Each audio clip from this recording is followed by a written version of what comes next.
Doktor, qəbizlik və ishal arasında keçid yaşayıram. Bu nədən irəli gəlir? Deməli, mədə-bağırsaq xəstəlikləri müasir dünyamızın qlobal problemlərindən biridir.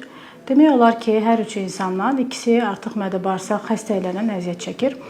Verdiyiniz suala əsaslansaq, deməli, qəbizlik və bağırsaq boşalmasının növbələşməsi də aktual problemlərdən biridir. Belə ki, bunun bir çox səbəbləri vardır. Birinci səbəblərindən andan gəlmə hesab etmək olar və qazanılma olmaqla iki yerə bölə bilərik. Bu şikayətləri deməli, hamımıza məlum olduğu kimi COVID pandemiyasından sonra bu şikayətlərimiz daha da vüsət almağa başladı. Çünki qəbizlik və qarın getmənin səbəbləri arasında ən başlıca bağırsaq disbakteriozunun pozulması dura bilər. Bildiyimiz kimi bağırsaqda həm həzmdə iştirak edən yaxşı flora, həm də bağırsağı pozan neqativ mikroorqanizmlər, floralar üstünlük təşkil edir.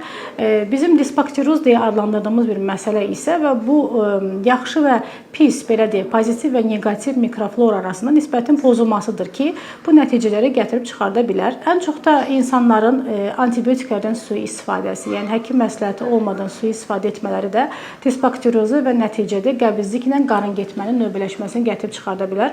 COVID pandemiyasını niyə vurğuladım? Çünki bu dövrdə geniş bir vüsət almışdı pandemiya. Xəstələrin çoxu həkim kontrolundan çıxmışdı təbii ki və bu evdə antibiotiklərdən yerli və yersiz şəkildə istifadə disbakteroza nəticələnə bilər ki, bu da xəstədə qəbizlik və qarın getmə ilə nəticələnə bilir. Amma ki, hər biri geri qaydandır. Müayinə nəticəsində müraciətlər olunsa, müayinələr olunsa, disbakteroz diaqnozu qoymaqla xəstəni bu şikayətdən qurtarmaq mümkündür.